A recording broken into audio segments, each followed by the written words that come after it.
à cet événement intitulé Ni sexe ni un travail, abolir la prostitution pour promouvoir un travail décent. Je suis Claire Giraud et c'est moi qui sera la modératrice de l'événement d'aujourd'hui.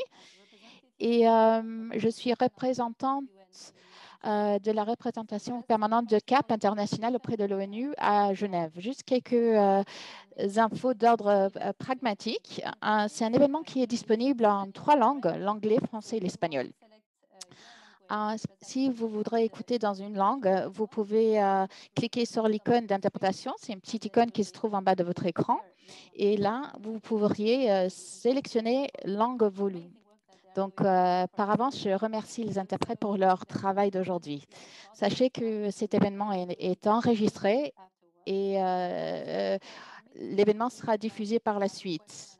Si vous avez, à la suite des présentations, il y aura une séance de questions-réponses. N'hésitez pas à répondre vos questions, de nous les soumettre par voie du chat et je vais les relier auprès des panélistes après.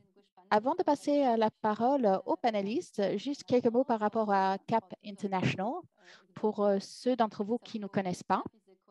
CAP, ça veut dire Coalition pour l'abolition de la prostitution. Il s'agit d'une coalition qui comprend 35 organisations en 27 pays. On fournit des services de soutien pour ceux qui sont impliqués dans l'univers de la prostitution et l'objectif, c'est d'abolir le système de prostitution. C'est notre conviction forte que c'est ce qu'il nous faut absolument si on veut atteindre la parité du genre pour les femmes et les filles. Donc, nous sommes ravis de faire partie de cet événement qui est co-sponsorisé par la France et la Suède et l'OSCE. Donc, imaginez qu'on puisse être à New York à regarder le fleuve du Hudson. C'était un lieu clé pour la négociation des normes entre les pays membres. Pourquoi est-ce qu'on est là pour parler de ce sujet aussi important? L'équipe du Women's Economic Empowerment in a Changing Power of Work. Il s'agit d'une question importante au niveau du débat. On essaie de chercher les meilleures façons d'éliminer l'exploitation sexuelle qui piège 20 millions de personnes à travers le monde, 98% étant des femmes et des filles. Et la plupart provenant, comme vous savez, des pays les plus discriminés, des communautés les plus discriminées.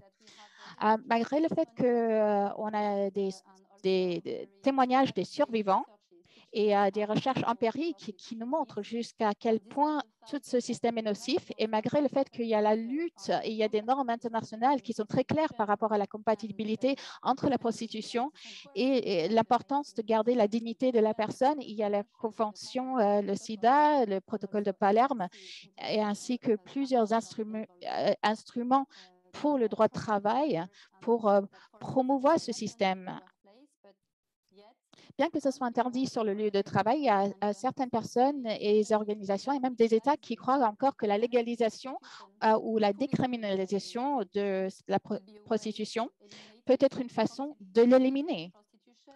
La prostitution est considérée comme un choix. Et c'est pour ça qu'ils appellent ça un travail du sexe. Et nous, au niveau du CAP, on n'accepte pas cette terminologie. C'est pour ça que nous avons développé une campagne pour mobiliser des syndicats. L'idée étant de promouvoir un emploi décent et pas un travail du sexe. Et nous avons des milliers des syndicats qui représentent des millions des ouvriers et des travailleurs. Et nous avons ces représentants parmi nous aujourd'hui. On va aussi publier des déclarations de d'autres parties après l'événement, des représentants d'Irlande, Canada, la Norvège et le Liban.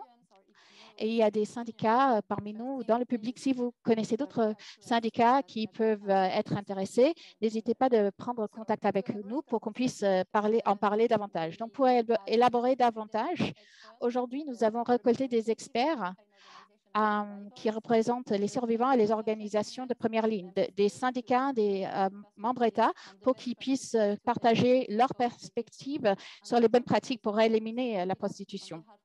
Donc, de la part de CAP, on voudrait vous remercier, chacun de vous, à toutes les panélistes pour votre soutien, votre disponibilité et votre volonté de participer dans un tel événement. Je vais présenter les panélistes dans l'ordre de la prise de parole et je leur demande de respecter le timing qui leur sont appartis aujourd'hui.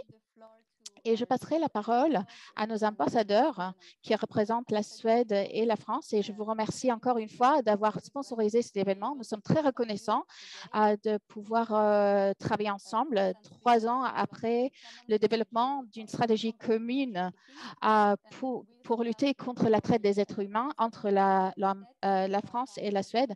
Donc, il y a Mme Anna Ekstad, qui est ambassadrice suédoise pour la lutte contre la traite des personnes. Et je vous passe la parole.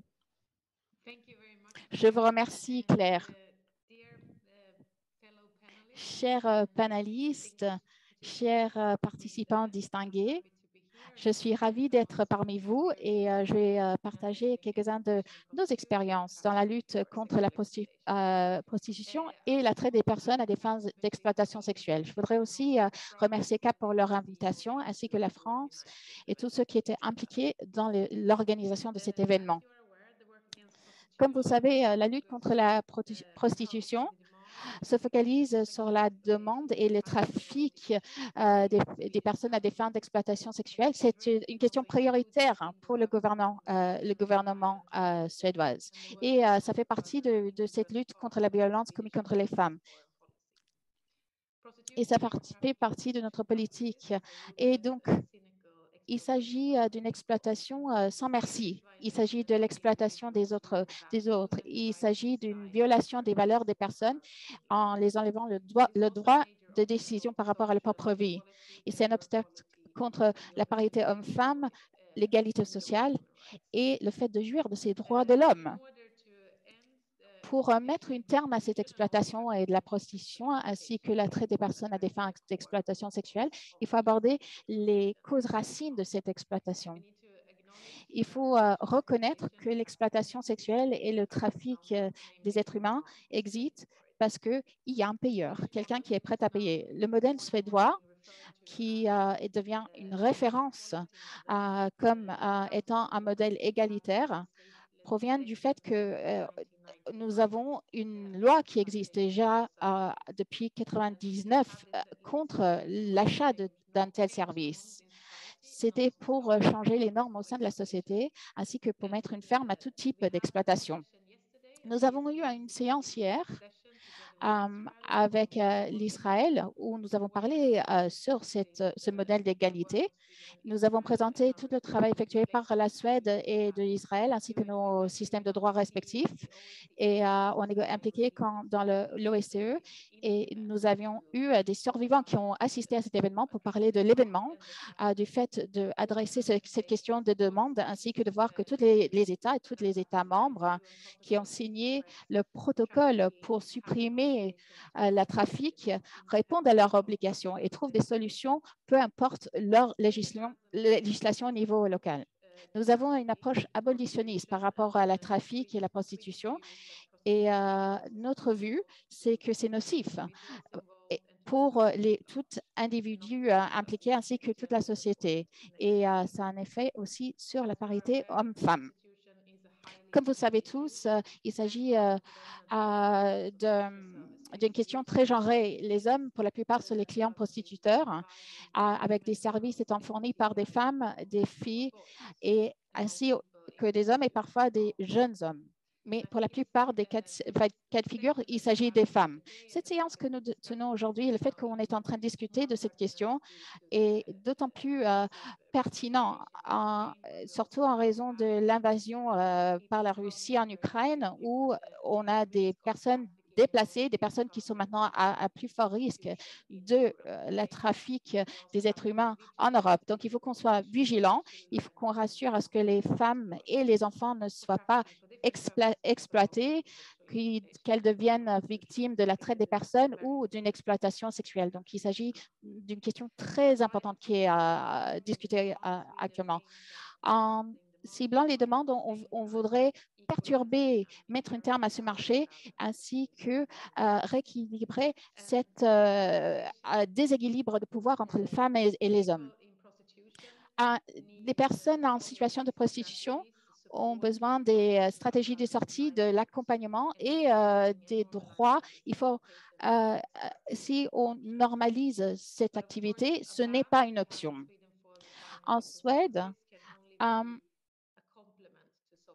ça peut être que complémentaire aux efforts sociaux. Au niveau social, il faut beaucoup travailler pour changer les normes au sein de la société. En Suède, on a notre loi depuis 1999, mais il faut effectuer des changements au sein de la société. Il y a beaucoup de soutien parmi les membres du grand public de cette législation, mais il faut toujours faire des rappels. Il faut toujours travailler sur le changement de normes des mentalités et intégrer ce qui se passe au niveau des hommes et des jeunes filles. Il faut adresser les causes de ces violences. Il faut adresser ces demandes et parler de tout ce qui est des stéréotypes sociaux du genre qui est à la source de cette exploitation.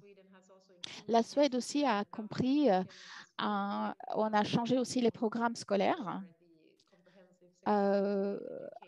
pour l'éducation sexuelle dispensée dans les écoles pour que les jeunes garçons et les jeunes filles aient cette compréhension que tout rapport sexuel devrait être basé sur le consentement.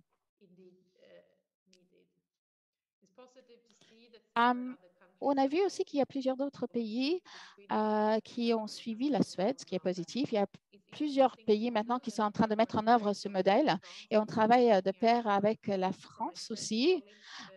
Donc, nous sommes en train de mettre en œuvre plusieurs activités ensemble. On travaille ensemble, ce qui est très important. Et au sein de ce travail, quelque chose que vous avez mentionné, Claire, c'est qu'il faut qu'on soit à l'écoute des victimes. Il faut qu'on écoute leurs voix, les voix des survivantes et leurs recommandations vis-à- -vis des politiques qu'on devrait mettre en œuvre.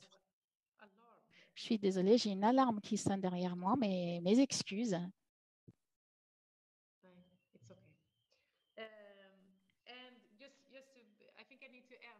Et il faudra que je rajoute, je suis désolée, j'étais un peu perturbée par l'alarme, mais il y a des terminologies. On travaille pour avoir une base commune et un consensus par rapport à la terminologie qui est basée sur les droits de l'homme, sur UNTOC, ainsi que la Convention, ainsi que tout ce qui est...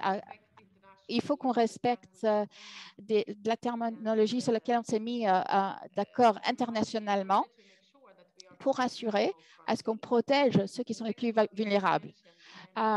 Et on ne dit pas travail du sexe dans les instruments, on n'utilise pas cette terminologie. Le travail du sexe ne reflète pas l'utilisation de la prostitution et le fait qu'il y a beaucoup de victimes qui sont piégées dans ce système. Donc, il y a une certaine terminologie auquel on est contre parce que ça normalise cette activité. Et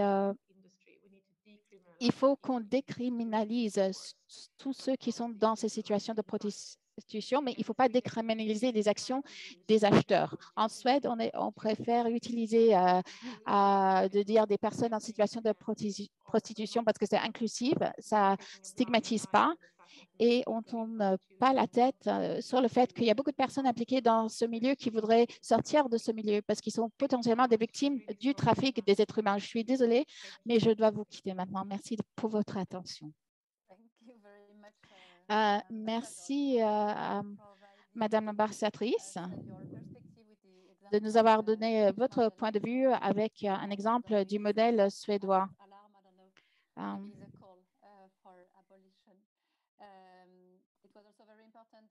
Donc, c'était aussi important. Vous avez dit que la Suède, vous ne reconnaissez pas la terminologie de sex work au travail du sexe et vous êtes engagé, vous allez défendre et promouvoir d'autres terminologies au niveau international. C'est très important pour nous. Donc, je vais maintenant passer la parole à l'ambassadeur Jean-Claude Brunet, ambassadeur français contre les menaces criminelles transnationales. Bonjour Claire, merci beaucoup. Hello Claire. Thank you very much. Madam Ambassador, dear colleagues, ladies and gentlemen, I am very happy to participate in today's discussions. And as my colleague from Sweden and other panelists, I would like to thank CAP International for their support of all of our missions and the other partner organizations. And it's a very important topic, and it's very urgent to defend. It's very.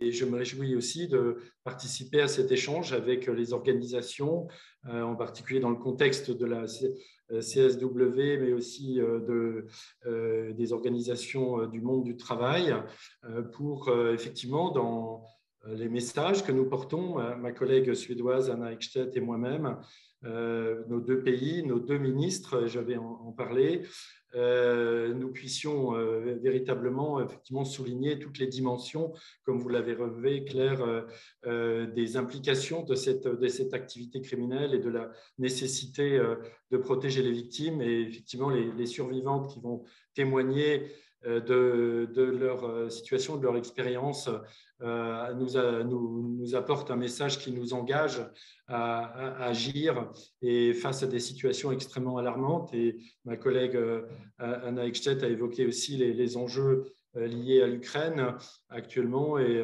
la commissaire Johansson, commissaire européenne, a relevé dans un discours extrêmement bouleversé au Parlement européen il y a quelques temps et quelques jours, qu'il y a à peu près la moitié des réfugiés qui sont des mineurs. Et parmi ces mineurs, pas mal de mineurs non accompagnés. Donc la traite des êtres humains, qu'elle soit par le travail forcé ou par l'exploitation sexuelle, est vraiment une menace pour ces réfugiés. Et ce n'est pas évidemment le cas seulement dans cette région. Malheureusement, c'est le risque dans beaucoup de situations de migration où les gens sont fragilisés, vulnérables, et où donc les réseaux criminels de traite des êtres humains utilisent cette population pour leur activité malheureusement beaucoup trop rentable.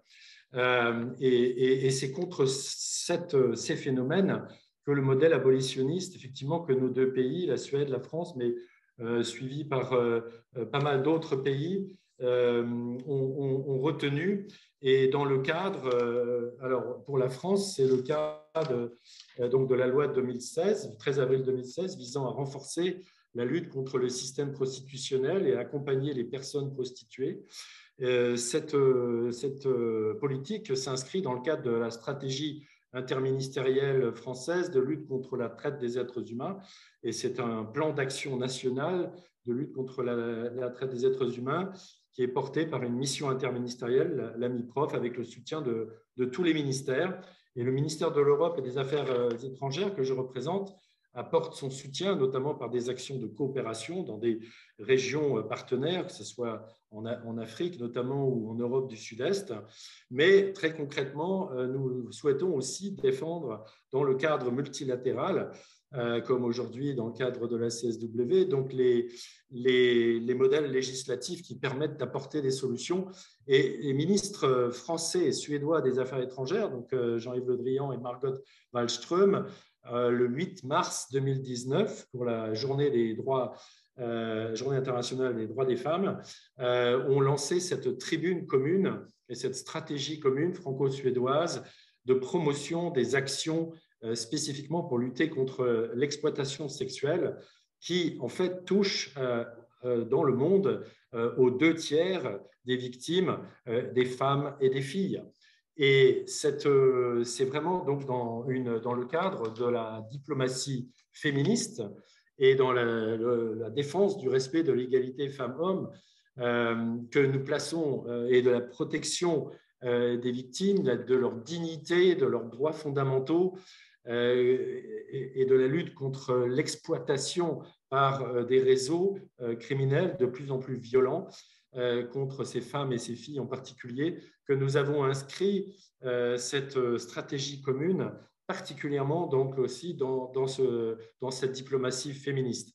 Et dans ce cadre, comme ma collègue l'a souligné, nous développons des actions de promotion de ce modèle abolitionniste, mais aussi des politiques plus largement de lutte contre l'exploitation sexuelle, dans un cadre soit bilatéral, régional ou multilatéral précisément, et particulièrement aussi, comme cela a été souligné, pour veiller à la cohérence des actions, notamment sur les langages, parce qu'effectivement, les chiffres sont clairs. J'ai évoqué les victimes, particulièrement femmes et filles, mais un autre chiffre doit être pris en considération, c'est le fait que plus de 60% dans le monde, c'est une étude de l'ONUDC, mais c'est une tendance croissante, plus de 60%, c'est entre 60 et 70% en réalité en moyenne dans le monde, des victimes, des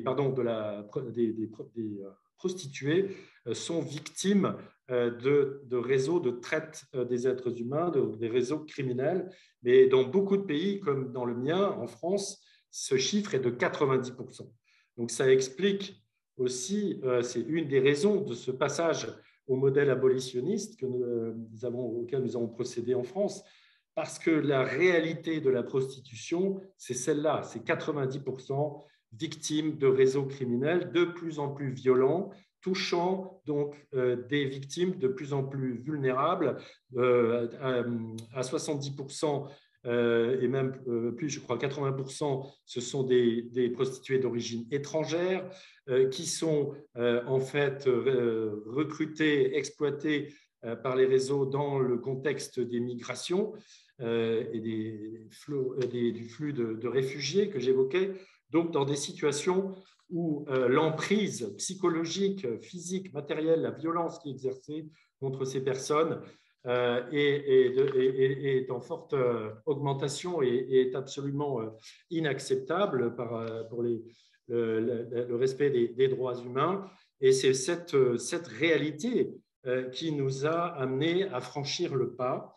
Et ce que je voudrais indiquer, c'est le retour d'expérience, parce que depuis 2016, bien sûr, la Suède a un retour d'expérience beaucoup plus long, mais nous avons déjà un retour d'expérience intéressant, parce que depuis donc maintenant bientôt 6 ans que cette loi est appliquée, ce que je peux indiquer, donc comme c'est une loi qui, comme en Suède, mais aussi peut-être avec une extension du champ des actions qui est destiné qui a un triple objectif, donc destiné bien sûr à prévenir et sensibiliser les citoyens et à agir sur la demande, ce qui est prévu par le protocole des Nations Unies de lutte contre la traite des êtres humains, je le précise aussi déjà, donc prévenir et sensibiliser les citoyens et agir sur la demande. Donc nous imposons des amendes aux clients des prostituées, mais nous développons aussi des actions de sensibilisation, d'éducation aussi d'ailleurs dans le système éducatif. Les 2 autres objectifs de la loi, c'est de poursuivre et sanctionner les auteurs et à l'inverse, de décriminaliser la prostitution elle-même, mais par contre de renforcer la pression sur les réseaux criminels. Et il y en a une vingtaine tous les ans en France qui sont démantelés. Et premièrement, le premier objectif aussi, c'est vraiment de protéger et d'accompagner les victimes et de leur offrir d'ailleurs une sortie du système prostitutionnel. Et ça, c'est vraiment aussi, par rapport au modèle antérieur des autres pays abolitionnistes, un apport extrêmement intéressant de la loi française, avec un retour extrêmement positif, puisque depuis la mise en place de la loi, nous avons déjà à peu près 450 victimes qui ont bénéficié de programmes qui sont organisés au niveau départemental par tous les services concernés pour les aider à sortir du système professionnel et à avoir d'autres opportunités d'emploi et d'emploi décent. Et c'est un vrai succès parce que sur ces personnes, il y a 85% de maintien dans l'emploi décent qu'on leur a offert depuis 2016 et depuis le début de la mise en place. Alors, sur l'action sur les clients, on peut dire qu'il y a des effets intéressants puisqu'il y a eu un effet dissuasif. La prostitution sur la voie publique a été considérablement réduite. Et puis, il y a à peu près donc 1000 verbalisations par an et très peu de récidives. Donc, tout ça qui sont des signaux effectivement très, très positifs donc, de la mise en place de cette loi. Donc, bien sûr, elle est encore une loi assez récente, mais c'est quand même extrêmement intéressant à signaler. Et je dirais aussi que les sondages dans l'opinion publique montrent un soutien de la population à peu près à 78% en 2019 pour cette loi et cette approche. Donc voilà ce que je voulais compléter aussi en complément donc, de la présentation effectuée par ma collègue l'ambassadrice Anna Ekstedt. Et je voudrais vraiment souligner en conclusion l'importance de cette loi par rapport et de ce modèle abolitionniste, effectivement, par rapport au lien avec le monde du travail décent. Et c'est toute la question quand vous avez 90% dans un pays des prostituées qui sont victimes de réseaux criminels organisés de plus en plus violents, que c'est une exploitation totalement inacceptable par rapport aux droits fondamentaux. Vous n'avez pas la possibilité de reconnaître cette activité comme un travail normal. Et au contraire, c'est la priorité des priorités, avec aussi le travail forcé, bien sûr, le travail des enfants, comme c'est le cas dans la politique française aujourd'hui, mais la traite des êtres humains par exploitation sexuelle fait partie, bien sûr, des toutes grandes priorités pour lutter contre le crime organisé, mais aussi pour protéger, évidemment, les victimes de ces violations de leur dignité. Et et donc, il est tout à fait normal et conçu, encore une fois, par la population, d'après les sondages, comme tout à fait normal de responsabiliser les clients et d'agir sur la demande comme outil pour lutter efficacement contre la traite des êtres humains. Et pour conclure, je voudrais me tourner vers les victimes de traite des êtres humains, et je sais que nous aurons dans cet échange leur témoignage, et je voudrais leur dire que nous sommes pleinement engagés pour faire droit à leurs attentes par rapport à ce qu'elles ont souffert, pour que la situation change et que l'on renverse ces tendances actuelles qui sont vraiment trop en faveur du crime organisé, et que nous puissions reprendre la main, tous les États et les États membres des Nations Unies, pour lutter plus efficacement contre les auteurs de ces crimes. Merci beaucoup. Merci à Cap International et très, très heureux de participer à cet échange. Merci beaucoup, Monsieur l'ambassadeur, pour votre présentation qui effectivement est très éclairante sur les impacts extrêmement positifs de la loi qui a été votée en 2016, à la fois en termes de représentation sur la prostitution et de réalité de la vie des personnes prostituées, avec effectivement des résultats assez impressionnants pour les parcours de sortie, les personnes qui bénéficient de ces parcours de sortie. So thank you very much to you two, dear ambassadors, for this very rich presentation. Merci beaucoup aux deux ambassadeurs. C'était une présentation très enrichissante en Suède. Merci pour votre coopération et Monsieur Brunet, votre coopération et le rayonnement que vous aurez sur d'autres États membres, et aussi la cohérence sur la terminologie et le langage comparé au langage approuvé par l'ONU. Donc, c'est un engagement très fort et très important pour nous. Merci beaucoup. Je vais maintenant lancer notre premier panel, réalité et conséquences de la prostitution, l'antithèse du travail décent.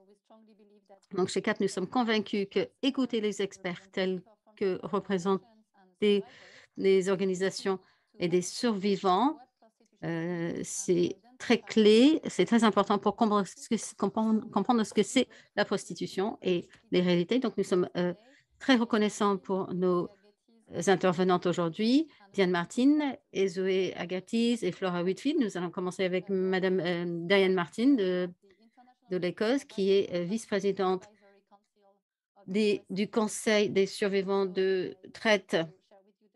Et donc, je voudrais vous dire que OSC co-sponsor nos travaux aujourd'hui. Diane Martin soutient des femmes depuis 25 ans, 15 ans en tant que bailleur et directrice des services pour les femmes en prostitution et étant sortie de la prostitution. Merci beaucoup d'être présente avec nous. Et je vous passe la parole. Merci beaucoup. Vous m'entendez bien?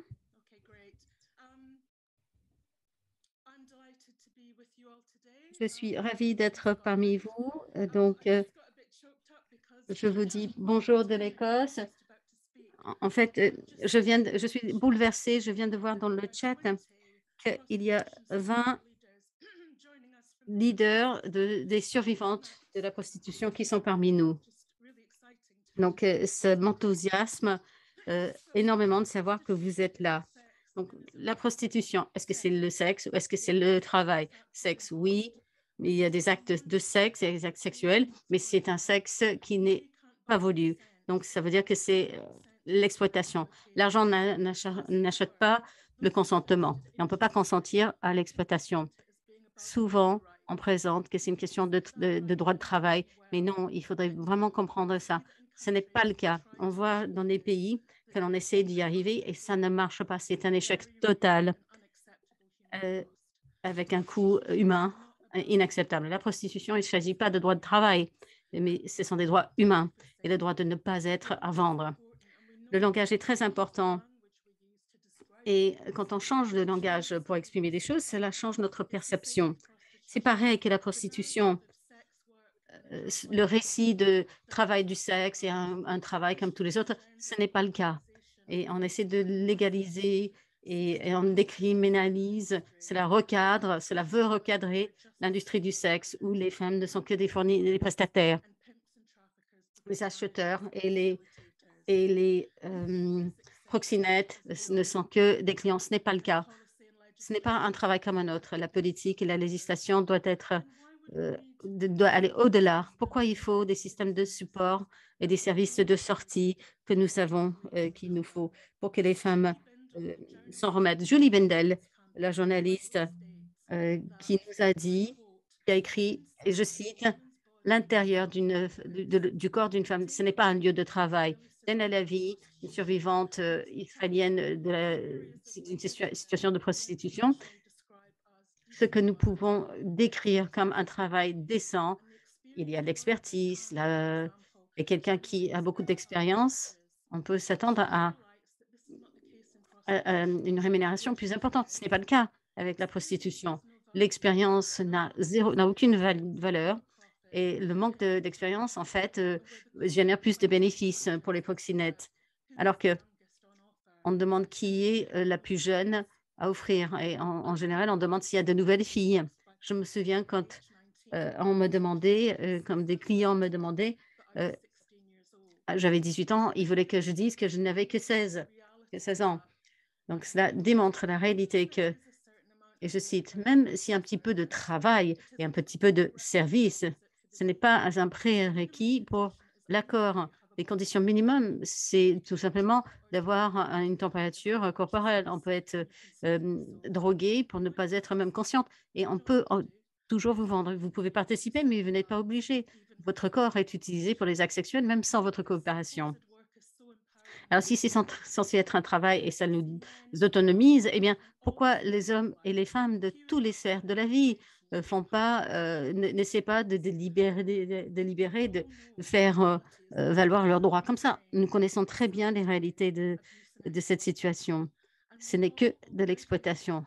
Nous savons déjà tous que personne, y compris ceux qui acceptent le travail du sexe, personne ne voudrait que leur fille s'engage sur une voie pareille. Alors, si c'est du travail, qui est censé faire ce travail? Quelles sont les qualifications? Quelles sont les compétences? Quel est le processus de recrutement? Et quels sont les aléas du travail? C'est très genré. La majorité écrasante est forcée, recrutée, dressée, préparée. Ce sont que des femmes et des enfants pauvres, déjà en difficulté, et beaucoup de femmes de couleur Dans la prostitution, les femmes, ce sont des objets traités comme un produit de consommation, à consommer et à jeter. Dans la prostitution, il y a presque toujours des problèmes sous-jacents qui créent des conditions de vulnérabilité. La plupart des femmes et des filles dans la prostitution ont subi beaucoup de ces problèmes, pauvreté, violences sexuelles en tant qu'enfant, difficulté d'avoir des relations. C'est pour ça qu'il faut s'affranchir de cette dichotomie fausse que l'on dit que eh bien, la traite, est mauvais, mais en fait, le travail du sexe, c'est un travail. Ce n'est pas vrai. Les deux sont nocifs. Ces vulnérabilités ne sont pas la cause derrière la prostitution. Pour ça, il faut changer le regard. Le regard qui crée cette demande? Les acheteurs du sexe. Les acheteurs du sexe pour une sous-série de femmes. Ce sont des hommes qui pensent qu'ils ont droit à tout. Ils sont de tous horizons et ils choisissent d'exploiter les femmes. S'il n'y avait pas de demande, il n'y aurait pas d'offre. Et qui en bénéficie de ce travail? Il s'agit seulement de profit. Les acheteurs de sexe, en fait, ils remplissent les poches des réseaux de crimes des crimes organisés, des réseaux. Depuis plusieurs années, je soutiens des femmes et des enfants. Dans ma vie, j'ai été exploitée dans la prostitution à Londres. Et puis ensuite, j'ai été envoyée en traite. On me disait que j'étais une escort girl high class. Et en fait, on ne peut pas dire que être violée avec un fusil et d'avoir une arme à la tempe, ce n'est pas high class, ce n'est pas élégant. Donc, quand on est envoyé à l'étranger de son pays, eh bien, il y a de plus en plus d'argent pour les proxénètes. On est abusé, on est menacé, que ce soit dans un hôtel de 5 étoiles ou que ce soit dans un parking. La peur, la violence, le désespoir, c'est pareil, ainsi que pour le désir d'être en sécurité et d'avoir une vie sans violence. Croyez-nous qui ont été du côté, qui ont été des victimes de ce travail, comme on dit. On ne veut plus d'abus. Pour ceux qui croyaient que vous achetiez le consentement, on ne voulait pas que vous nous touchiez. On ne voulait pas toucher votre corps. On faisait semblant ou on essayait de faire semblant. Mais ça vous dérangeait pas. Vous faisiez semblant de nous croire. Vous avez peut-être vu que nous étions en détresse, mais ce n'est pas grave. Vous avez fait ce que vous vouliez. Nos pensées, vous n'avez pas compris aussi qu'on se demandait si on allait survivre. Et dès qu'on est pu, on a essayé de nous laver, de tout souvenir de vous. Certains ont passé des années et certains passent encore des années pour essayer d'oublier. Alors, ce travail, comme on dit, c'est la même exploitation, la même violence qui est visitée sur les femmes et les enfants les plus vulnérables tous les jours. L'exploitation, la violence ne devrait pas être privatisée, ça devrait être exposé et des auteurs et ceux qui en profitent devraient être criminalisés, poursuivis et tenus responsables. Pendant combien d'années les survivants vont devoir dire la même chose, faire le même combat, supplier des gouvernements? Eh bien, moi, je dirais la réponse, c'est aussi longtemps qu'il faut. C'est épuisant, il y a un coût, mais on continuera parce que nous savons que le coût le plus élevé est en train d'être payé actuellement par ceux qui sont encore exploités. En ce moment même, ceux qui sont en train d'être préparés, gérés et qui ne seront pas, et même ceux qui sont sortis et qui ne savent pas encore comment reprendre une vie normale. Donc, nous avons un devoir de ne pas nous détourner, mais en fait, de nous tourner vers ces personnes pour les aider, pour appeler, pour voir et pour appeler ça l'exploitation. Et en tant que pays, il faut faire valoir des accords signés. En conclusion, je sais que vous tous ici, qui font partie du panel, ceux qui écoutent chez vous, ceux qui sont au travail, voulaient vous voulez changer les choses. Comme a dit Archbishop Desmond Tutu, si vous voyez, si vous ne faites rien, vous êtes du côté des agresseurs. Alors, utilisez votre expertise. Qu'est-ce que vous pouvez faire? Il faut vraiment regarder de manière très rigoureuse la réalité. C'est du sexe non voulu, c'est la violence, c'est l'exploitation, la prostitution. Ce n'est ni le sexe, c'est ni un travail. Merci beaucoup. Et maintenant, je repasse à la présidence. Merci beaucoup, Diane. C'était très fort, très émouvant. Je suis tout à fait d'accord avec toi et je voudrais dire aux autres survivantes, on vous remercie vivement. Vous avez tout dit en fait. Vous avez parlé de la réalité de la prostitution, mais le fait qu'il faut déjà le voir pour pouvoir mettre un nom dessus. Et il faut lutter contre ce phénomène. Donc, j'espère que votre appel sera entendu, votre appel à l'action sera entendu. Donc, je vous remercie. Maintenant, je passerai la parole à Ezoé Agatis, qui est fondatrice et directrice exécutive d'Iroko Onlus en Italie et la Nigeria. Nous sommes très fiers de pouvoir compter sur Iroko comme un membre en Italie. Il fournit des services aux victimes des trafics des êtres humains pour qu'ils puissent avoir une vie indépendante. Et on vous remercie d'être parmi vous, nous, aujourd'hui. Je vous passe la parole. Donc, je vous remercie, Claire, chers invités et toutes mes co-panélistes. Je vous remercie vivement, Diane, de votre intervention fort en impact. Vous avez pointé du doigt les mêmes choses qu'on voit au niveau de notre travail. Nous travaillons avec des victimes des traits des personnes à des fins d'exploitation sexuelle ainsi que des victimes de violences sexuelles. Ce que nous avons appris, c'est que quand les femmes se trouvent dans l'industrie de prostitution, ce n'est pas par choix. Il ne s'agit pas d'une question de choix dans cette industrie. Quand il y a des femmes qui sont désavantagées au niveau économique et social, quand ils sont plutôt avancés, ils ont un accès à une vie paisible et aux besoins, ils peuvent subvenir à leurs besoins essentiels et elles ne prennent pas leur choix d'elles-mêmes de rentrer dans une vie de prostitution. La prostitution est liée fortement à des situations où il y a une forte vulnérabilité. Et la plupart de ces personnes, la majorité, au moins 99% de ces personnes qui se trouvent dans cette industrie de prostitution, elles sont là pas par choix, mais parce qu'elles n'ont pas d'autre alternative, parce qu'il y a un manque de possibilités pour ces personnes d'avoir une vie, d'avoir un accès à un emploi.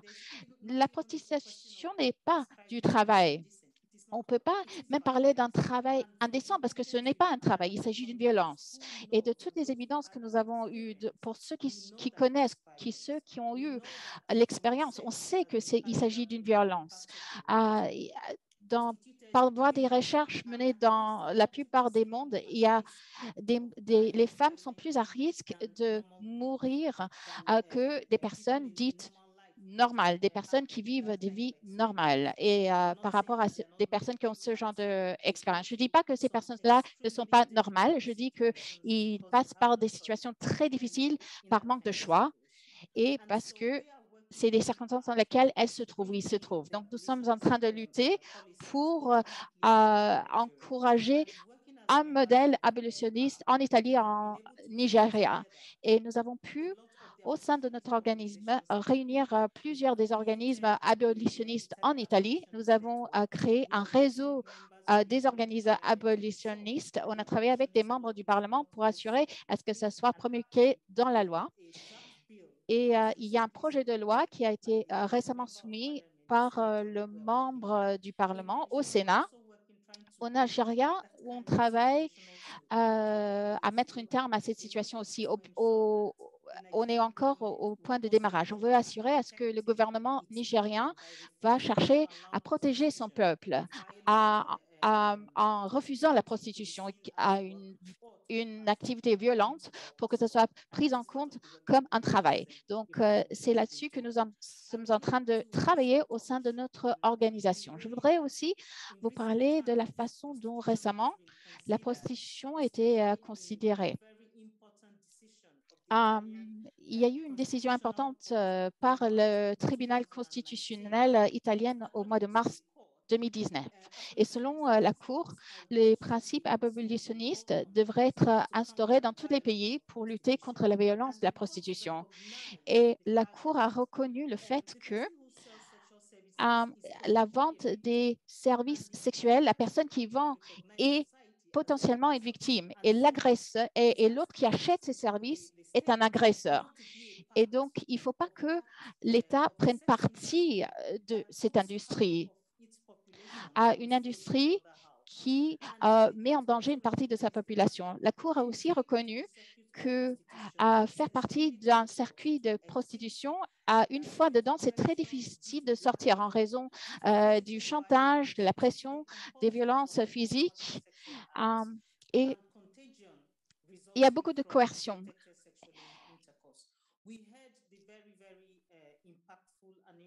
Nous avons nous avons entendu l'intervention de Diane tout à l'heure, où elle a parlé du fait que les gens voudraient croire que c'est un travail.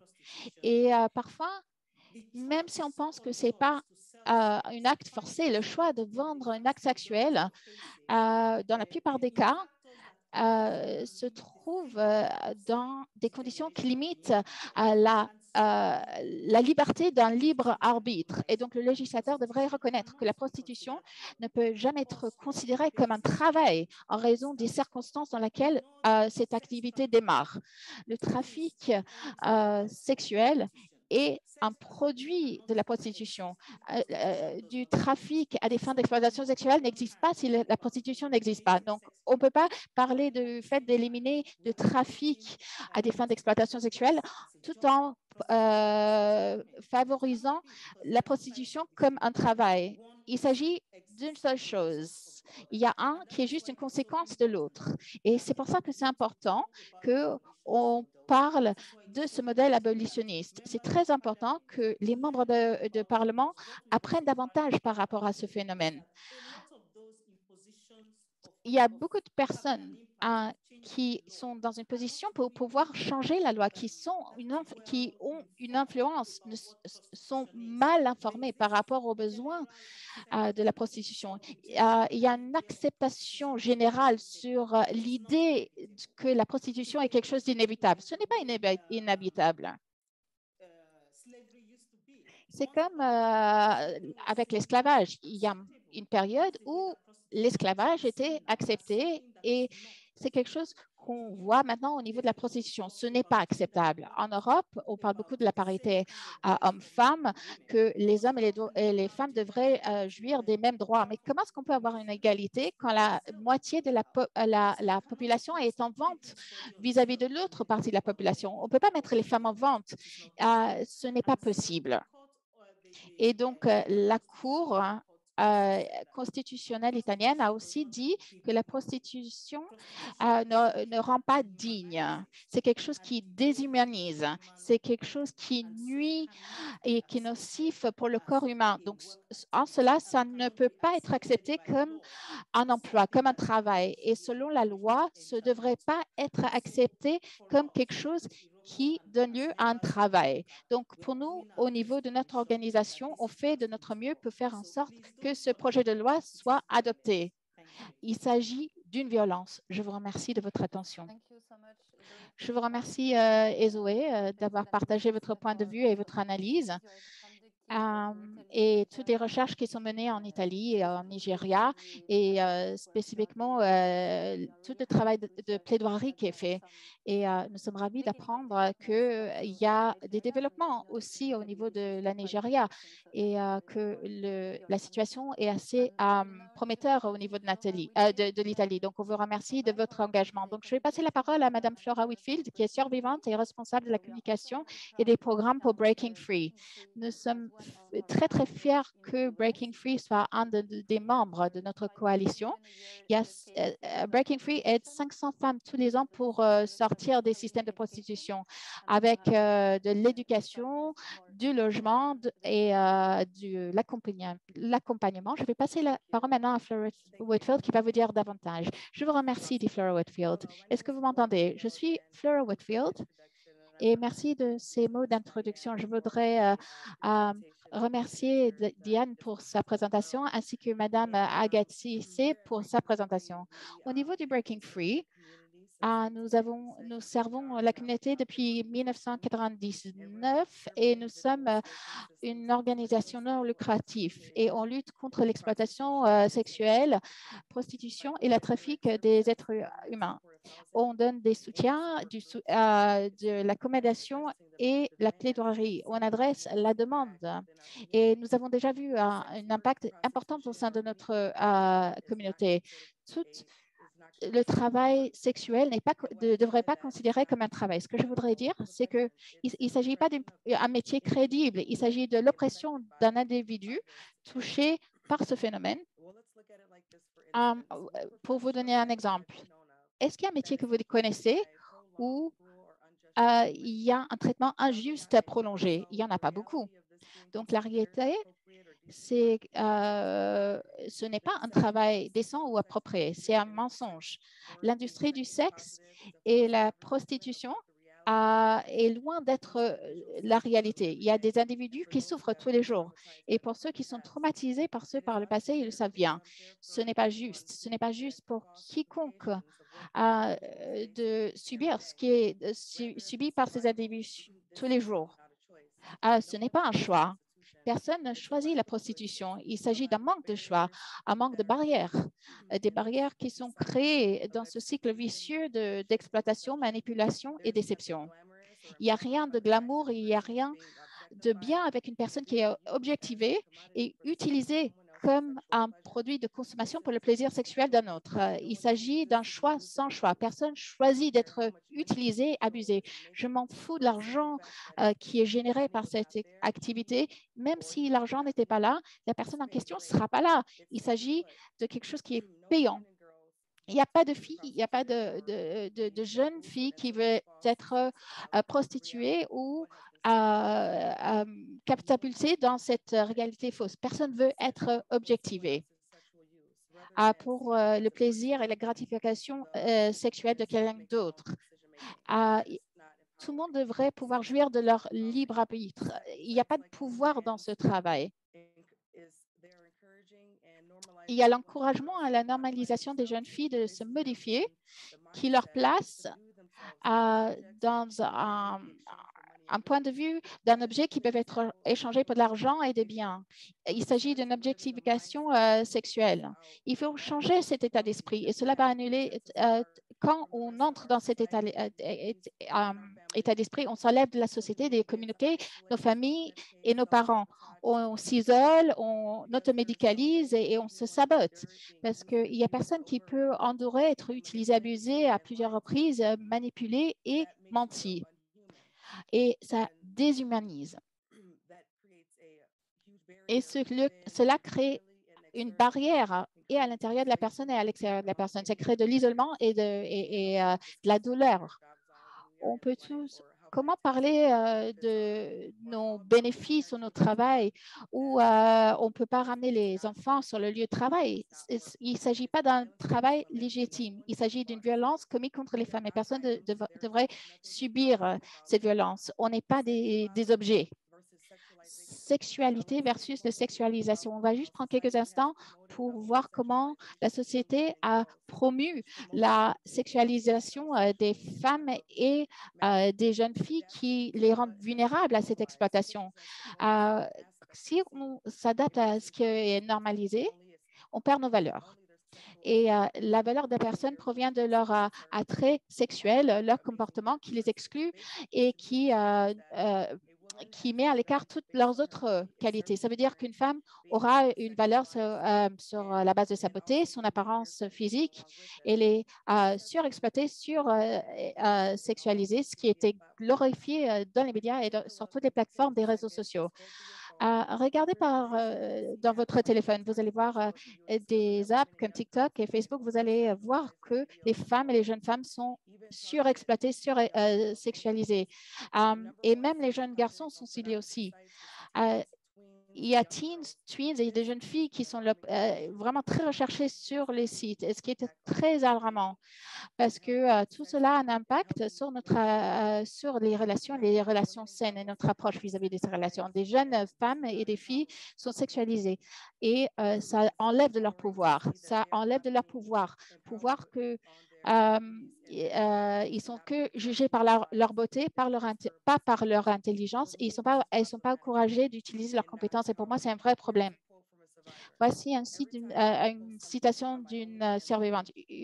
Chaque fois que je pose des choses sur mes pages, les gens me disent « Ah, c'est bien, mais ce n'est pas suffisant ». J'avais l'impression qu'il fallait que je devienne de plus en plus extrême. À chaque fois, je me disais « J'avais le pouvoir, c'est moi qui détenais le pouvoir ». Mais j'étais en train de faire semblant. Je souriais, j'étais dans les photos, mais je n'étais pas contente. J'étais comme un robot. Personnellement, je peux être d'accord avec ce constat. Est-ce que c'est valorisant le fait qu'une femme doit subir ces choses-là? Il y a des gens qui peuvent même être d'accord qu'il y a des sites pornographiques qui soutiennent l'exploitation sexuelle, que c'est une libération sexuelle. La libération sexuelle a vu le jour pendant les années 70 et ce n'était pas ça le but. Le but, c'était que les femmes expriment leurs besoins sans être jugées, mais pas pour être vendues comme objet. La facilitation de ce mode de vie a créé un processus qui déhumanise. Il n'y a rien de professionnel. Si vous allez rentrer avec un message, sachez qu'il ne s'agit pas d'un choix. La prostitution est une violence commise contre la femme et il faut qu'on éduque nos enfants, il faut qu'on sensibilise le public et qu'on soutienne tous les survivants comme on peut, avec tous nos moyens. Donc, mon appel à l'action, c'est à contacter toutes les agences nationaux, locaux, voir quel travail ils effectuent, essayer de contribuer et que toutes les histoires soient partagées. Donc, merci de m'avoir invité aujourd'hui. Merci d'avoir invité Breaking Free pour partager notre expérience. Je vous remercie. Donc, merci Flora. C'était un témoignage très fort qui montre l'impact sur la vie des victimes et qui montre jusqu'à quel point ce n'est pas juste et on ne peut pas le considérer comme un travail parce que cela n'est pas juste non plus et qu'il y a une sursexualisation des jeunes filles et des femmes aujourd'hui. Et donc, je vous remercie nos trois panélistes. Je pense que tout le monde a apprécié vos trois interventions si je regarde les commentaires et les discussions. Et moi aussi, je partage mon appréciation. C'était vraiment très touchant, très inspirant. Et j'espère vraiment que votre appel à l'action seront entendus par toutes et par tous et partout. Donc maintenant, je vais lancer le deuxième panel. C'est le concept de travail sexuel et une violation des droits de toutes les femmes avec des représentants de 3 syndicats. Donc, il y a les syndicats sont vraiment des acteurs clés pour lutter contre tout type d'exploitation. Donc, ils jouent un rôle important dans ce débat, à savoir pourquoi la prostitution ne peut pas être considérée comme une forme d'emploi. Donc, on remercie les 3 syndicats qui nous ont rejoints aujourd'hui. Il y a le CGT, la Confédération générale du travail, Central aux Philippines et IUS Asia Pacific. Ce sont les premiers qui se sont rejoints à notre campagne qui fait appel à des unions pour faire en sorte à ce qu'il y ait des décentes conditions de travail. Donc, je passe la parole à Mme Sabine Reynosa, qui est membre du collectif Femmes Excitées de la Confédération générale de travail CGT. Vous étiez avec nous il y a 2 jours à Madrid pour un événement important au Parlement espagnol et vous êtes de nouveau parmi nous aujourd'hui. Donc, on vous remercie pour votre dédication, pour votre disponibilité et votre soutien. Je vous passe la parole. Oui, tout à fait bien. Je vous remercie pour cette invitation et bonjour à toutes et à tous. Écoutez, puisque vous évoquez l'Espagne, effectivement, je commencerai par vous signaler qu'en ce moment, une loi sur la liberté sexuelle est débat. Cette loi permet la pénalisation de toutes les formes de prostitution. Et dans la foulée, mais l'obtention de l'abolition de la prostitution, ce qui correspondrait d'ailleurs aux engagements électoraux du parti majoritaire. Donc, Pour en revenir à mon organisation syndicale, la CGT, bien si on voulait résumer notre engagement abolitionniste, on pourrait dire qu'il découle essentiellement de deux faits. D'une part, sa lutte, actée par ses statuts, contre toutes les formes d'exploitation et la conscience de ce que la théorisation de rôles et de fonctions différentes pour les femmes et les hommes les enferme dans des identités hiérarchisées. En l'occurrence, cette idée que les femmes sont des objets au service des désirs des hommes fonde les violences sexistes et sexuelles dans et hors travail. Et cela ne peut que perpétuer les inégalités, comme ça a été démontré par les précédentes intervenantes. Cette position abolitionniste affichée par la CGT depuis 2013 était donc la seule possible, conforme aux principes et valeurs que nous défendons en tant qu'organisation syndicale, conforme à la Convention des Nations Unies pour la répression de la traite des êtres humains ratifiée par la France, et conforme enfin au Code civil français, lequel établit que le corps humain est inviolable et qu'il est interdit de le commercialiser. Ainsi, en France, il existe un consensus sur l'interdiction de la vente d'organes. Ceci découle du principe plus général de sauvegarde de la dignité de la personne qui a valeur constitutionnelle et s'oppose à la loi du marché. C'est la base de l'interdiction de l'esclavage. Car cette société ne se construit pas sur la somme de quelques consentements individuels, surtout lorsque ces consentements vont à l'encontre de principes fondamentaux. Les questions soulevées sont d'ordre éthique, mais aussi juridique, au du droit social. Notre position est aussi conforme aux intérêts des salariés qui bénéficient de règles protégeant les plus vulnérables et construisant un projet de vie commun. En tant qu'organisation syndicale, nous devons défendre les normes conquises à travers les luttes en ce qui concerne le travail décent, et nous ne pouvons déroger aux critères de référence retenus par l'OIT. Regardons la réalité de la prostitution, écoutons les récits des survivantes, examinons les chiffres et confrontons-les aux arguments du lobby prostitueur. Une travailleuse est rémunérée pour du temps de travail, pour de la force de travail. Elle ne vend ni son corps ni son intimité. Alors que dans la prostitution, le corps humain est mis à disposition. Il est l'objet même de la prestation, entre guillemets. La violence et les abus lui sont inhérents et les supporter deviendrait une compétence professionnelle. Dans la relation de travail, là où le salarié est subordonné à l'employeur, certes, elle où il doit obéir aux directives et effectuer le travail demandé, certes, mais l'employeur n'a pas tous les droits. Il est vrai que le corps est mobilisé dans l'activité de travail, il est vrai qu'il est souvent maltraité, mais c'est l'effet de l'exécution du travail, ce n'est pas l'objectif recherché. Au contraire, la législation sociale impose des limites à la relation de subordination ainsi que des obligations en matière de santé et de sécurité au travail. Admettre qu'un client puisse en venir à posséder un corps humain ouvre une brèche dans cette conception et interroge la notion même de relation de travail. Cela affaiblit toute la législation du travail et pas seulement pour les femmes. Ce qu'on nous vend comme conception soi-disant progressiste, c'est l'étape suprême du capitalisme. Un capitalisme qui cherche à s'imposer dans toutes les dimensions de nos vies, nous amenant à appréhender nos corps et nos esprits comme de simples matières premières. La prostitution repose sur le mythe du consentement, qui repose sur la fiction égalitaire entre prostitueurs et personnes prostituées. En tant que syndicalistes, nous voyons tous les jours qu'une personne en situation de vulnérabilité et ou de dépendance économique est prête à accepter de survivre. Dès qu'une personne en situation de force exerce sur autrui une coercition, une violence, une domination ou une exploitation de quelque nature que ce soit, le consentement est lésé. La protection de la personne exploitée est nécessaire et la sanction de l'agresseur est légitime et elle a valeur pédagogique. Ainsi, l'Europe et bien des pays au monde ont créé une législation qui interdit dans le monde du travail et dans la société en général d'imposer un acte sexuel de quelque manière que ce soit en échange de quoi que ce soit. C'est ce que l'on appelle le harcèlement sexuel. Et la dernière convention adoptée à la quasi-unanimité à l'OIT élargit et renforce les protections. Par quel artifice de langage la réglementation de la prostitution parvient-elle à définir un territoire hors la loi où les hommes pourraient continuer à accéder au corps des femmes les plus précaires? Car le recours à la prostitution nécessite par définition de solliciter un acte à caractère sexuel. Aussi, reconnaître la prostitution comme activité légale brouille la frontière entre harcèlement sexuel et sollicitation d'une personne dans le cadre d'une soi-disant activité économique. Cela rend encore plus difficile pour les victimes de se faire reconnaître comme telles. Parler de droits des travailleurs du sexe est un euphémisme pour désigner les droits des proxénètes et des consommateurs de prostitution.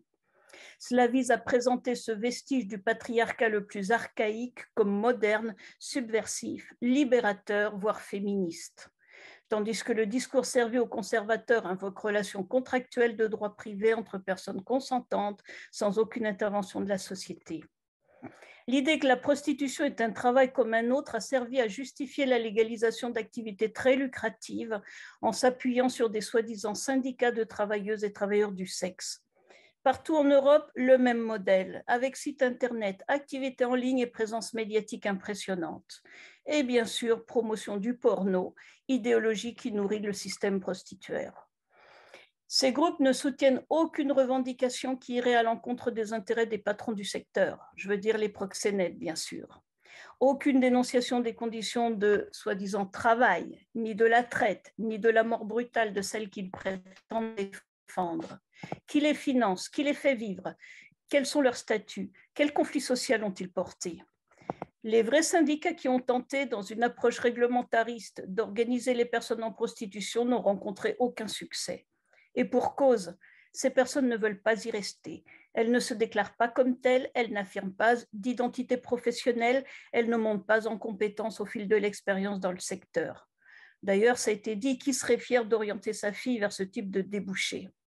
En tant que syndicaliste, il est temps de nous approprier la question et de nous unir autour d'une position abolitionniste. La situation des femmes qui arrivent d'Ukraine et sont cueillies par les prostitueurs rend l'abolition plus urgente que jamais, comme cela a été souligné déjà. Je vous remercie.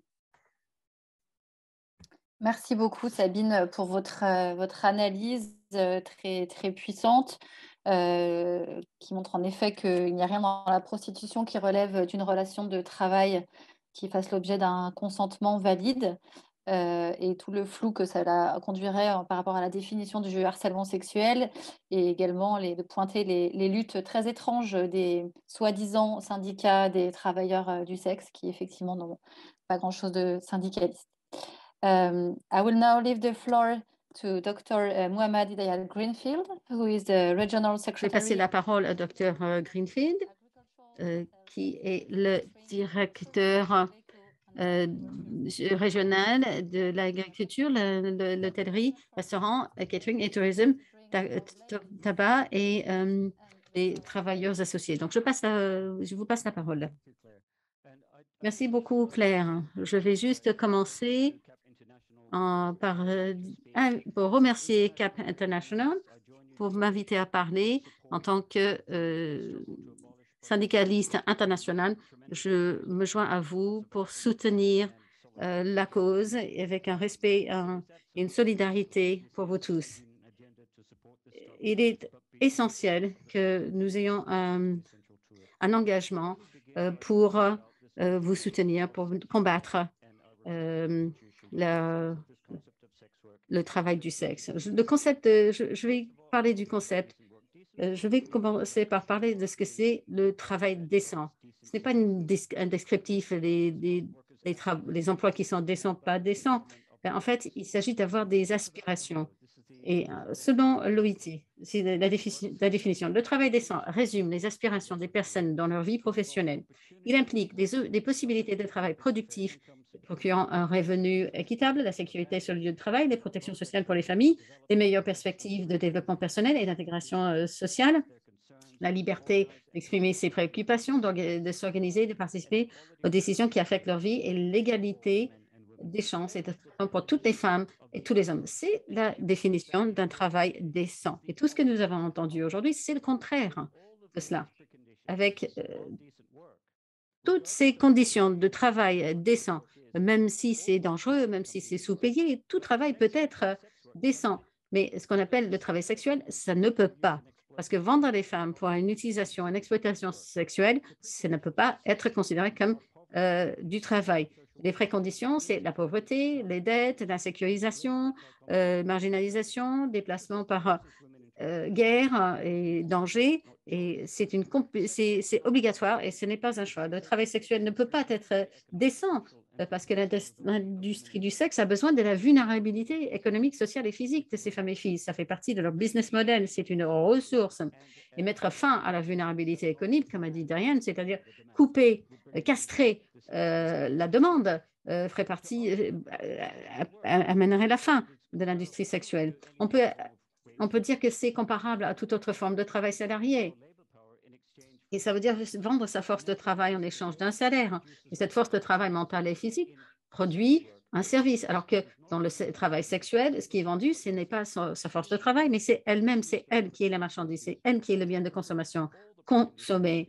Et cela exclut toutes les conditions préalables à un travail d'essence, parce que ce n'est pas du travail. La prostitution en tant qu'industrie est autorisée et encouragée à fonctionner, générer une richesse économique massive pour les criminels. L'exploitation des femmes pour créer ce profit, ce n'est pas un emploi. Les femmes ne sont pas employées pour fournir un service, vendre leur force de travail contre un salaire. C'est elles les produits. Il ne s'agit pas donc d'un emploi, mais de l'asservissement des femmes et des filles, renforcé par le traitement patriarcal en tant que marchandise, en tant que propriété. Il est impossible de garantir l'accès aux droits qui font partie intégrante du travail décent parce que les marchandises, les produits n'ont pas de droit. Et c'est ce qui sous-tend la logique commerciale de cette entreprise criminelle. La notion de prostitution en tant que travail sexuel dépend de l'affirmation selon laquelle la personne a choisi cet emploi. C'est son choix. Ça ne tient pas compte de la force et de la contrainte dont nous avons parlé précédemment. L'exploitation délibérée systématique de la vulnérabilité économique, sociale et physique des femmes et des filles, due à la pauvreté, l'endettement et au déplacement, produit la force et non pas le choix. Dans notre travail sur l'esclavage moderne dans l'industrie de la pêche, nous avons sauvé des pêcheurs de la traite et du travail forcé. Je n'ai jamais entendu une seule fois une entreprise, un syndicat ou une ONG dire qu'ils étaient sur le bateau par choix. Ils reconnaissent que pour des raisons de pauvreté, d'endettement et de déplacement, ils étaient sur ce bateau sans le vouloir et soumis à un traitement horrible et dégradant. Pourquoi ces mêmes organisations suggèrent-elles que les femmes exploitées dans la prostitution ont fait un choix? Et qu'est-il advenu de notre indignation face au traitement horrible et dégradant? La seule façon dont nous pourrions considérer qu'il s'agit d'un choix est d'éliminer toutes ces conditions préalables de force et de contrainte. Et qu'est-ce que cela signifie? Cela signifie que nous devons d'abord éliminer la pauvreté, la dette, les déplacements, la traite des êtres humains, le travail forcé et la vulnérabilité des femmes et des filles n'existera plus. Et comme a dit Diane, la demande doit être éliminée. Mais il faudrait une protection sociale pour tous, la santé pour tous, l'absence de dette. Nous devons mettre en place la protection sociale intégrale que le secrétaire général des Nations unies a réclamée en septembre de l'année dernière et éradiquer la pauvreté. Nous devons créer des emplois, garantir un salaire décent et veiller à ce que chacun ait accès à un droit universel au logement, l'éducation, à l'alimentation et la nutrition comme garantie dans la Déclaration des droits de l'homme. Et ce n'est qu'à ce moment-là qu'il sera possible de prétendre qu'il s'agit des choix ou pas. Mais nous sommes très loin de cette condition. Et au contraire, avec cette crise économique, conflit, guerre, nous allons avoir de plus de pauvreté, de dette et de déplacement. Cela veut dire plus de vulnérabilité des millions de femmes. Cela signifie donc l'exploitation accrue des femmes et des filles dans la prostitution. Alors que le tourisme mondial se redresse progressivement, vous avez entendu qu'il y a des organisations dans le secteur du tourisme. Donc, avec la promesse de reconstruire en mieux, des gouvernements, des propriétaires de stations balnéaires et des opérateurs d'industrie du tourisme vont à nouveau encourager et promouvoir la prostitution comme une attraction touristique, un divertissement. Donc, il y aura plus de recettes en devises et la prise des affaires dans de nombreux pays. Les femmes et les jeunes filles exploitées dans ce tourisme sexuel restent pauvres parce que l'industrie a besoin qu'elles soient pauvres. C'est comme ça qu'ils répètent perpétuellement. C'est comme ça qu'ils renouvellent leurs produits. C'est impossible que l'on puisse considérer que ce soit du travail décent. L'article 23 de la Déclaration des droits de l'homme fait référence à un droit de gagner un revenu qui assure une existence conforme à la dignité humaine. Alors, que se passe-t-il lorsque le fait de gagner ce revenu vous arrache de force votre dignité et en vous traitant comme un produit, comme une propriété, tente de vous enlever votre humanité également? Les survivants ont courageusement lutté pour retrouver leur dignité humaine en échappant à la traite et la prostitution et en aidant d'autres personnes à le faire. Appeler la prostitution travail sexuel dénigre cette lutte courageuse et jette tout simplement le doute sur notre propre humanité et notre dignité humaine. Merci. Merci beaucoup pour votre analyse. et les standards internationaux, la définition de l'OIT et la Déclaration des droits humains. Merci aussi d'avoir souligné les besoins de protéger ces femmes et ces filles, de les sortir de la pauvreté. Donc, votre exemple est très important, très intéressant, la comparaison avec le travail forcé. Et pourquoi poser la question sur le choix quand il s'agit d'exploitation sexuelle? Donc, merci beaucoup. Je vais maintenant passer à Joshua Mata, secrétaire général de Centro, syndicat aux Philippines. Merci beaucoup pour votre soutien et d'être avec nous. Je sais qu'il fait très tard pour vous. À vous. Donc, je vous remercie, Claire, et merci, Cap, de m'avoir invité aujourd'hui. C'est un vrai honneur de faire partie de cet événement. Qu'est-ce que nous faisons pour lutter contre la prostitution au sein des Philippines et surtout au sein de mon organisation? On travaille pour viser une meilleure égalité. On ne peut pas avoir une vraie égalité quand il y a des personnes qui sont réduites à vendre leur corps. C'est le point de démarrage et c'est la perspective de Centro. Je commence à travailler à plein de temps il y a quelques années. Et je me rappelle à l'époque, c'était pendant les années 90 où c'était considéré normal que les femmes soient vendues et elles n'avaient pas le droit d'exprimer leur opinion, surtout pas dans des congrès. Aujourd'hui, ce n'est plus possible. Après une très longue lutte, les femmes, elles rentrent dans des rôles de direction, de leadership, même dans des secteurs qui étaient auparavant dominés par des hommes. Regardons le secteur du transport et elles s'avèrent plus performants et plus engagés que leurs homologues hommes. Mais malheureusement, il y a encore des inégalités. Et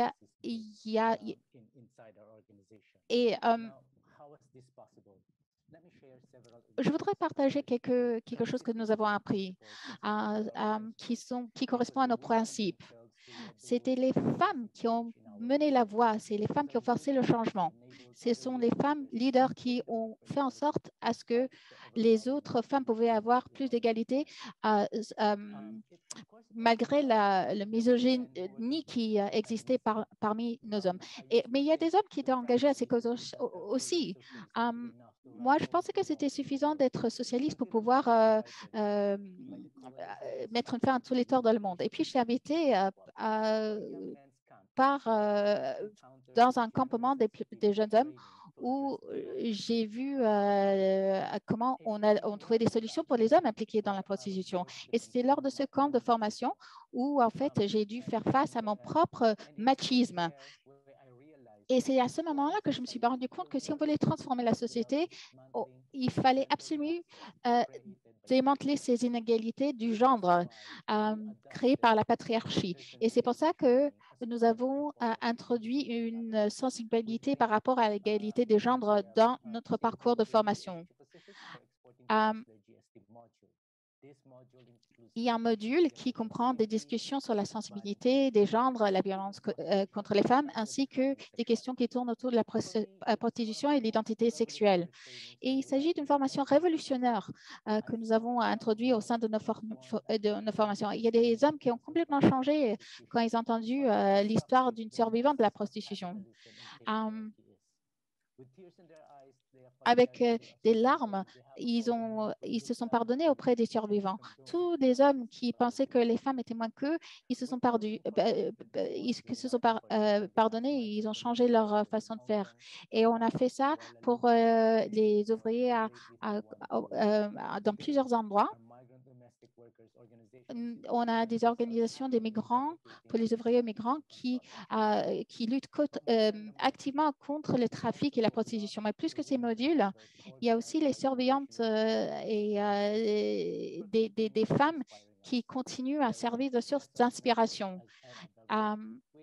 Ce sont les meilleurs porte-parole. Il y en a plusieurs qui sont parmi nous aujourd'hui. Donc, kudos à tous. Bravo et merci à tous. Je vous rends hommage. Pour Centro, très en amont, on s'est dit que c'était important de mettre sur pied des comités de femmes. Et ça reste important pour nous. Mais nous nous sommes aussi rendus compte que c'était une façon pour que les leaders plutôt machos de les mettre à l'écart.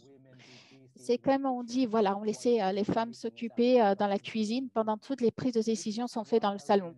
Et donc, c'est pour ça que non seulement est-ce qu'il faut mettre en place des communautés pour des femmes, mais il faut avoir des hommes féministes au sein de ces mouvements.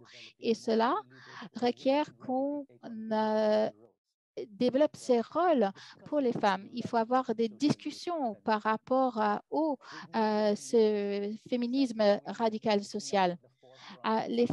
Maintenant, Centro mène la voie pour les syndicats dans cette lutte pour une meilleure égalité. Et ça fait partie de notre travail. Et ça comprend aussi l'éradication de la prostitution.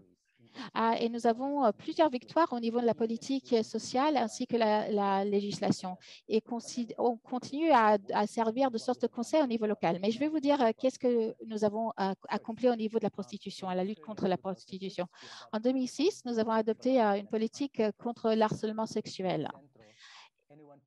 Et au niveau de Centro, tous ceux qui s'avèrent acheter les services d'une femme dans un milieu de prostitution sera exclu. Peu importe sa hiérarchie, cette personne sera exclue. C'est obligatoire que cette résolution soit expliquée dans toutes nos formations.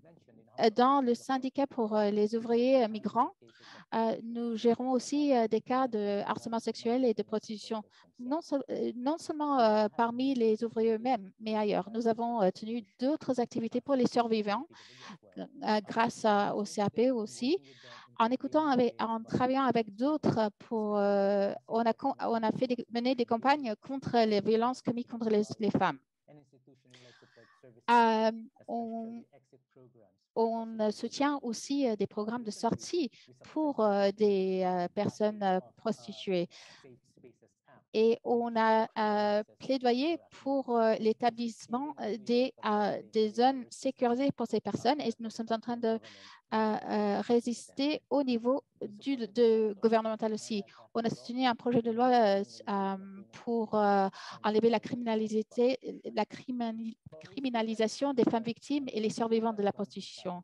Mais il reste encore des défis à relever. Il y a l'autorité. Il y a beaucoup de choses qui se passent au niveau des pays qui risquent de nous faire passer un pas en avant. Non seulement est-ce qu'il faut qu'on lutte contre la misogynie parmi les hommes, mais il faut pouvoir engager ou convaincre les femmes qui soutiennent les valeurs patriarchiques. Il faut changer les idées pour ceux. Il faut qu'on soit progressif, non seulement au niveau des Philippines, mais à l'étranger aussi. Je suis syndicaliste. Il faut que le travail soit décent pour tous. Et comme a été expliqué, il n'est pas possible d'avoir une activité de prostitution décente. Je ne peux pas imaginer avoir un accord où on peut dire que la prostitution est décente quand la prostitution est une des formes les plus graves commises contre les femmes. Tant qu'il y a du capitalisme, de la patriarchie, les femmes seront toujours traitées en tant que marchandises. Et c'est le plus grand défi auquel on doit faire face. Bien sûr, il y a beaucoup de pain sur la planche, il y a beaucoup de travail effectué, mais je pense que notre avenir en tant que mouvement dépendra de l'institutionnalisation de ces qualités dans nos mouvements. Nous avons un pays avec la menace d'autoritarianisme et donc c'est une lutte qui est aussi importante pour la lutte pour la démocratie. L'égalité est cruciale, il n'y a pas de raccourci. Il faut qu'on éduque tous ceux qui sont impliqués. Il faut mobiliser les personnes pour lutter contre tout type d'agression, y compris la prostitution. Et en conclusion, je crois que vraiment que tant que les syndicats tout à travers le monde, tous les mouvements qui œuvrent pour les droits des travailleurs, tant qu'ils ne prennent pas la prostitution, la lutte contre la traite des personnes et la lutte pour l'égalité comme une de nos priorités, je pense que la voie pour l'avenir va être d'autant plus difficile pour nous tous. Donc, encore une fois, je voudrais réitérer l'engagement de Centro de lutter avec vous tous et je vous rends hommage. Je vous remercie. Merci, Joshua. Merci pour tout le travail effectué au niveau du Centro. Vous faites beaucoup de travail au niveau de la sensibilisation et la formation et c'est très intéressant et c'est très inspirant. Et ça peut être source d'inspiration pour les autres syndicats aussi. Et on est d'accord pour dire qu'il s'agit il faut institutionnaliser l'égalité hommes-femmes au sein de toutes les organisations. Il s'agit d'une vraie lutte et on partage votre appréciation pour CTW Asia Pacific qui travaille beaucoup avec CAP. Donc, je vois qu'on a très peu de questions actuellement. Il y a aussi une question technique que je souhaite répondre. Je pense qu'il y a eu quelques confusions par rapport aux horaires de cet événement. Vous nous avez rejoint un peu tard, mais soyez assurés, il s'agit d'un événement qui est enregistré et ça va être diffusé sur notre chaîne YouTube. Donc, même si vous avez raté les interventions d'aujourd'hui, vous auriez l'occasion de les voir sur notre chaîne YouTube plus tard. Il y a juste une question technique et je pense que c'est une question qui s'adresse à Hidayat. Peut-être vous l'avez déjà répondu, mais peut-être ce sera intéressant de partager cette question avec tout le monde. Il s'agit des activités que vous mettez en œuvre pour mettre la pression sur le gouvernement pour modifier la convention sur l'ILO sur la violence du genre. En tant qu'un syndicat global, une fédération, je voudrais dire que quand la Convention 190 était développée lors des premières discussions, la coalition contre le trafic dans la zone Asie-Pacifique a joué un grand rôle avec nous au niveau de l'éducation et pour partager notre point de vue quant à la violence commise contre les femmes avant que ça soit adopté comme convention. Donc, une fois que c'est devenu une convention avec toutes les négociations et les compromis qui ont eu lieu, ce qu'on a eu, on a lutté pour la ratification de ces conventions et l'adoption de la recommandation et on l'a intégré dans toutes nos négociations avec les sociétés multinationales. On leur a parlé de leurs engagements à cet égard et cela fait partie intégrante de notre programme d'éducation et notre programme de campagne et de politique. Nous n'avons pas beaucoup progressé malheureusement par rapport à plusieurs pays pour l'instant, mais dans les 4 ans à venir, ça sera une de nos priorités. Mais il faut beaucoup plus d'éducation, sensibilisation sur le terrain pour avoir plus de soutien. On ne peut pas juste l'aborder d'en haut. Il faut démarrer avec le terrain. Donc, il faut encore pousser vers plus d'éducation et créer plus de demandes. Notre accent, le 25 novembre tous les ans, sur le Jour international pour l'élimination de violences contre les femmes, c'est un appel à l'action pour créer une demande pour que cette convention soit ratifiée. Merci beaucoup. Je vous remercie. Nous avons aussi une question concernant des recherches et des ressources par rapport à ce sujet. Il s'agit aussi d'une occasion de vous faire part que d'ici quelques jours, nous allons lancer notre rapport. C'est un rapport basé sur des faits qui mettent en exergue que les femmes et les filles des communautés les plus vulnérables sont surreprésentées au sein de la prostitution. Vous allez pouvoir trouver ce rapport sur notre site très bientôt, ainsi que sur les réseaux sociaux. Ça comporte plusieurs ressources. Je ne sais pas si Diane ou Flora, vous voudrez parler de ces ressources. Quelles ressources sont disponibles pour aider des personnes à mieux comprendre ce phénomène de la prostitution? Moi, dans le chat, j'ai mis l'adresse du site de la campagne que je mène en Écosse. C'est www.amodelforscotland.org, ainsi que des renseignements concernant cette campagne. C'est un appel pour que le modèle nordique soit introduit ici en Écosse. Il me semble qu'il y a à peu près 4 webinaires que nous avons eus depuis le mois de septembre. Le premier, c'était le webinaire du lancement et puis il y avait d'autres sujets qui ont été abordés par rapport aux clients prostituteurs, des hommes qui payent pour ces actions, des sites web qui sur le commerce du sexe. Et puis, il y a un autre par rapport à qu'est-ce qu'on peut apprendre de ces pays qui ont déjà adopté le modèle nordique. Et on essaie quand même d'avoir un événement toutes les 4 à 6 semaines. Mais si vous regardez notre site web, vous allez voir, c'est facile. Vous cliquez sur le lien de ces webinaires et là, vous auriez accès au contenu. Donc, j'espère que vous allez trouver le contenu aussi encourageant et inspirant que ce que j'ai vu parmi les autres organisations qui participent dans cet événement aujourd'hui. Donc, super. Merci. Est-ce qu'il y a quelqu'un d'autre qui veut partager des ressources? Flora? Oui. Je voudrais juste remercier tout le monde. Et nous, on a un hotline. Si vous avez un besoin, prendre contact avec vos agences au niveau local. Je ne sais pas quels sont les systèmes dans tous les pays. Nous provenons de plein d'endroits, mais soyez au courant qu'il y a des agences qui existent, qui fournissent des services. Et comme vous savez tous, chaque endroit a ses spécificités avec ses propres besoins.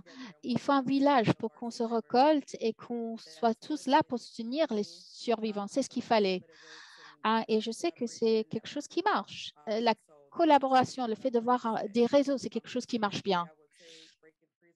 Donc, il y a aussi le site de Breaking Free qui détient beaucoup d'informations. Et je vais aussi mettre notre code QR sur le chat pour ceux qui sont intéressés. Donc, je vous remercie. Je pense qu'on arrive maintenant à terme de notre événement et en guise de conclusion, je voudrais juste partager une synthèse de tout ce qui a été dit aujourd'hui. Donc, on a dit que la prostitution ne peut jamais être considérée comme un travail parce que ça nuit à l'égalité et les droits de l'homme en général. On peut aussi être d'accord que ça peut jamais être un travail selon la loi internationale et les droits du travail. Et tous ceux qui sortent de la prostitution devraient avoir accès. Et on a reconnu tout le travail incroyable qui est fait par les organisations, les efforts faits par l'Union pour promouvoir ces idées, ainsi que l'engagement des États membres. Et on espère vraiment que cet événement et vos engagements vont servir de source d'inspiration pour d'autres États et d'autres unions de se rejoindre à nos efforts. De la part de CAP, je voudrais remercier tous les panélistes d'avoir partagé vos informations avec nous. Je voudrais remercier les interprètes, les participants, tous les membres du CAP et tous ceux qui m'ont aidé à organiser cet événement. Et Maïn Tran, mon bras droit, qui m'a été très utile depuis ces derniers jours. Si vous voudrez connaître plus par rapport à nos campagnes et la législation, si vous êtes un ONG, un État, un syndicat, peu importe, n'hésitez pas de nous contacter. Je vais vous partager nos adresses par voie du chat. Soyez la bienvenue. Personnellement, moi, je suis basée à Genève. Donc, s'il y a des membres du public qui sont ici à Genève, ce sera avec plaisir qu'on peut se rencontrer en vrai pour discuter. Et quelques renseignements par rapport à notre prochain événement qui va se tenir lundi prochain, où nous allons aborder l'impact de la migration sur l'exploitation sexuelle des femmes ukrainiennes. Il y aura la participation de deux ministres avocats de l'Ukraine qui vont partager tout ce qui témoigne aujourd'hui. Et il y aura des membres de la Lituanie et de la Lettonie aussi qui observent des impacts sur leurs propres activités aujourd'hui suite à ces événements. Et donc, il s'agirait d'une conversation pour partager des informations par rapport à la contexte actuel et pour voir comment on peut mobiliser et renforcer notre appel à l'action. Donc, encore une fois, un grand merci à toutes et à tous. Comme j'ai dit auparavant, cet événement a été enregistré et ça sera rediffusé et vous allez aussi pouvoir trouver toutes ces informations sur notre Facebook, Twitter, Instagram. Et encore une fois, un grand merci à tous d'avoir assisté à notre événement aujourd'hui.